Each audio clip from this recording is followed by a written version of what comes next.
Маленькое существо плакало, стоя в одиночестве под эвкалиптом. Оно дрожало, прижав крошечные круглые ушки к голове. Детеныш коалы, размером не больше человеческого предплечья, издавал звуки, которые невозможно забыть. Мягкие, отчаянные, надрывные крики, те, что не нуждаются в переводе. И тут он увидел его, человека, незнакомца, того, кому у него не было абсолютно никаких причин доверять. Без малейших колебаний малыш направился прямо к нему по открытой земле, совершенно беззащитный при свете дня, и обхватил ногу мужчины обеими крошечными лапками. Он посмотрел на него глазами, настолько полными мольбы, что мужчина замер как вкопанный. Он не понимал, что происходит. Он и не подозревал, что события следующих 20 минут станут одним из самых невероятных актов межвидового общения, когда-либо задокументированных. Он не знал, что этот зверек, которому было всего несколько месяцев от роду, только что принял самое смелое решение в своей короткой жизни. Он еще не знал, что где-то неподалеку у его матери заканчивается время. Давайте вернемся к началу. Чтобы понять все мужество поступка этого малыша, нужно осознать, насколько отчаянным было положение. Коалы по своей природе не социальные животные. Они тихие, одинокие и очень скрытные. Они проводят до 22 часов в сутки во сне на высоких ветвях эвкалиптов, спускаясь вниз лишь в случае крайней необходимости. Они не ищут встреч с людьми. Они не подходят к незнакомцам. Каждый инстинкт, с которым они рождаются, велит им прятаться, молчать и оставаться в безопасности. Поэтому, когда этот малыш вышел из-под леска один, беззащитный и плачущий, стало ясно, что-то было очень, очень не так. Мужчина, который первым его заметил, просто наслаждался тихим днем на свежем воздухе. Он достал телефон и начал снимать зверька, очарованный его видом, как и многие на его месте. В конце концов, детеныш коалы — одно из самых обезоруживающих зрелищ в природе. Огромные темные глаза, бархатный нос, мех, как у ожившей плюшевой игрушки. Но эта коала не позировала. Ей не было любопытно, она была в панике. Когда малыш дошел до него и обхватил его ногу, первым инстинктом мужчины были теплота и умиление. Он предположил, как и большинство из нас, что детеныш просто играет, что, возможно, ему одиноко или он хочет ласки. Он наклонился и нежно погладил его по макушке. Коала замерла. Она посмотрела на него, и это разрывает сердце. Выражение ее мордочки изменилось так, как меняется лицо ребенка, когда он понимает, что взрослый, с которым он говорит, просто его не понимает. Разочарование, замешательство, отчаянная переоценка ситуации. Зверек развернулся и пошел прочь. Озадаченный мужчина смотрел ему вслед. Его подруга, которая была рядом, подумала, не голоден ли малыш и не хочет ли он пить. Ведь на улице было жарко, а детеныш явно был в стрессе. Она принесла воду и еду. Добрый жест, разумное предположение. Но коала не остановилась, не посмотрела на еду и не обратила внимания на воду. Она едва замедлила шаг. Ее темные глаза продолжали искать, словно внутри шел какой-то расчет. Как мне заставить их понять? Как заставить их увидеть? И тогда она развернулась и вернулась. В этот раз малыш не просто обнял мужчину за ногу. Он протянул обе лапки и осторожно, осознанно взял его за руку.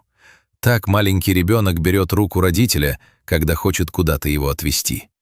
И он посмотрел вверх, ожидая. В этот момент что-то щелкнуло. Мужчина почувствовал этот переход от замешательства к пониманию.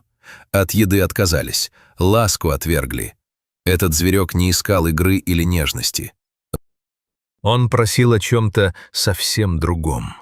Он просил о помощи. Мужчина встал. Он не знал, куда идет и что найдет, но начал следовать за ним. На этом моменте стоит остановиться, потому что произошедшее далее должно заставить каждого из нас задуматься. Этот напуганный, крошечный, совершенно уязвимый малыш обернулся, увидел, что человек идет за ним, и что-то в его позе изменилось. Лихорадочная спешка сменилась чем-то похожим на облегчение. Теперь он двигался быстрее, целеустремленно, оглядываясь через каждые несколько шагов, чтобы убедиться, что человек все еще там. Малыш Коала решил, вопреки всем своим инстинктам, поверить, что это большое, странное, незнакомое существо может помочь. А мужчина, к его огромной чести, решил поверить, что Коала знает что-то, чего не знает он. Спустя 10 минут они нашли ее. Мама Коала запуталась в сетке футбольных ворот, таких, которые оставляют на задних дворах и в парках. Безобидных на вид для людей и смертельно опасных для дикой природы. Она безнадежно застряла. Тонкие шнуры обвили ее конечности и тело так, что она не могла пошевелиться, не затянув ловушку еще сильнее. Она была измотана. Она боролась неизвестно сколько времени и была в полной, абсолютной ловушке. Мужчина остановился. Все кусочки пазла сложились воедино. Плач, цепляние за ноги, отказ от еды, отчаянное держание за руку — все это обрело смысл. Малышу не было одиноко, он не был голоден, он видел, как его мать попала в беду, понял, что не может освободить ее сам, и отправился искать помощь. Он подошел к человеку, самому пугающему существу в своем маленьком мире, и снова пытался передать одно отчаянное сообщение. «Моей маме нужна помощь. Пожалуйста, идите за мной». Его подруга не медлила, она побежала за ножницами. Женщина опустилась на колени рядом с матерью Коалой и начала резать сетку. И вот что удивительно. Мама Коала позволила ей это сделать. Это дикое животное, измученное и напуганное, не шевелилось. Она не металась, не царапалась и не кричала. Она опустила голову, словно понимая, что ей помогают. Через 10 минут мама Коала ступила на твердую землю. На мгновение она замерла, а затем, словно вспомнив о чем-то жизненно важном, побежала прямо к своему малышу. Детеныш бросился ей навстречу. Малыш вскарабкался на нее и прижался к материнской шерсти, вцепившись изо всех сил. Они снова были вместе. Мужчина шел с ними еще 10 минут, чтобы убедиться, что они благополучно ушли подальше от дорог и сетей. А затем мама Коала остановилась. Она обернулась и посмотрела на него. Она удерживала его взгляд долгий тихий миг. Возможно, она говорила «спасибо». Возможно, «теперь мы в порядке». А может, она говорила что-то, для чего в человеческом языке нет слова. Затем она развернулась и с малышом на спине ушла домой. Животные чувствуют больше, чем мы им приписываем. Они любят сильнее, чем мы помним. И иногда, в моменты невозможного отчаяния, они преодолевают огромное расстояние между своим миром и нашим. Они просят нас быть лучше, чем наши страхи. Маленький детеныш Коалы доверил незнакомцу самое дорогое в своем мире. Все, что нужно было сделать человеку, это обратить внимание. Все, что нужно было сделать, это пойти следом. Пусть всем нам хватит мудрости последовать за кем-то маленьким и смелым, когда он пытается привести нас к чему-то важному.